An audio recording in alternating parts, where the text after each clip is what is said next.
महाराज जी, मैं अमृत वेला के दौरान गुरुद्वारे में बिछाई गई मैट्स की सेवा करता हूँ, चारपाई सफाई आदि की सेवा करता हूँ। मैंने देखा है दिन भर में बहुत सारा देग प्रसाद फर्श, महाराज जिनका भाव ये था कि जहाँ प्रसाद बढ़ता है वहाँ काफ़ी सारा गिर जाता है।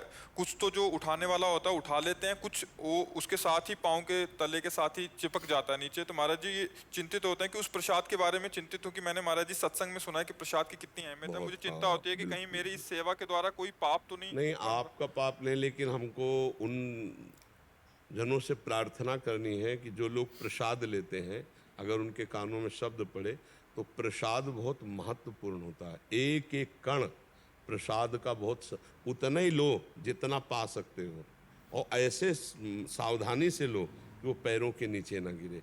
अगर तुम्हारे द्वारा लिया हुआ प्रसाद और फिर वो गिरता है, उसका तिरस्कार होता है, तो तुम्हारे पुण्य नष्ट हो जाएंगे।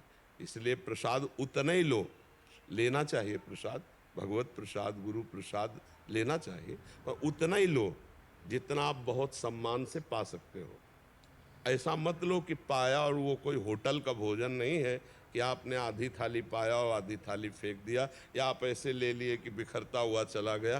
प्रसाद का सम्मान करो, कहीं भी प्रसाद लो तो थोड़ा लो और उसे बहुत स्वाद से पाओ। क्या हो भाग्य, हमें प्रसाद, थोड़ा प्रसाद में महत्व रहेगा। आप भोजन की तरह ले लिए और आप थोड़ा बचा दिया, ऐसे नहीं, प्रसाद में ऐसा नहीं होता, ऐसा नहीं होता। प्रसाद उतने ही लेना चाहिए जितना आप पा सकते हो, जितने का सम्मान कर सकते हैं। सम्मान एक भी दाना, जैसे हम लोग प्रसाद है ना, प्रसाद के पात्र को भी पानी से धो के उसमें किनका ना, मान लो हाथ में लिया तो बहु से हम चाट करके प्रसाद फिर हाथ धोएंगे जाकर कि वो एक चावल या एक भी किनका ना लगा रहे।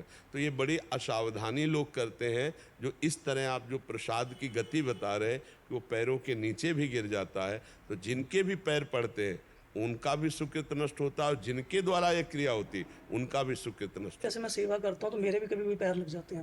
है। मुझे लगता है कि पहले ऐसी व्यवस्था कर दी जाए कि प्रसाद को समेट दिया जाए, फिर पोछा लगाते हुए हम चलें, कुछ ऐसी व्यवस्था की जाए। जैसे मेरे साथ सेवा हो रही है वो नाली में चला जाता है, बाद में मुझे भी पाप चढ़ेगा। और नहीं, अब वो तो धुलाई करनी तो है ही, पर हम प्रसाद शब्द से हमें तो ये प्रार्थना करनी कि नाली में जाना या पैरों के नीचे गिरना या इस तरह से अपमान करना किसी को भी नहीं करना चाहिए। अन्न तो ब्रह्ममय है ही, लेकिन जब भगवान या गुरु को अर्पित कर दिया है तो प्रसाद हो जाता है, फिर उसका विशेष सम्मान करना चाहिए। ऐसी क्रिया नहीं होनी चाहिए। पर आप सेवा में, सफाई में है तो फिर उसमें आप सेवा कर रहे हैं, आप प्रसाद का अपमान तो कर नहीं रहे हो, आपके अंदर पीड़ा भी है, इसलिए आपको तो कोई दोष नहीं लगेगा। मैं 1 महीना गुरुद्वारे ही नहीं गई, इसी टेंशन में सेवा ही नहीं की मैंने। नहीं, आप सेवा तो कीजिए, पर हमारी प्रार्थना अगर जिन जिन के कान में पहुँचे कि प्रसाद का सम्मान किया जाए। प्रसाद के अपमान से सारे पुण्य नष्ट हो जाते हैं। प्रसाद उतना ही लिया जाए जितना हम अपने अपमान ना होने पावे, हम उसे पा सकें। और इसके अलावा जैसे कहीं का भी प्रसाद मिले तो बहुत, अब हम जैसे चरणामृत लेते हैं तो आप देखना हम ऐसे लेते हैं कि एक बूंद भी जमीन में ना गिरे, कपड़े में। ये चरणामृत ले लिए, प्रसाद ले रहे तो बहुत संभाल के प्रसाद, किसी पात्र में, पात्र तो मिलते ही होंगे जैसे, हाँ, तो पात्र में उतना ही लो जितना आप चाट चाट के पा सकते हो, उसमें दाना भी नहीं रहना चाहिए।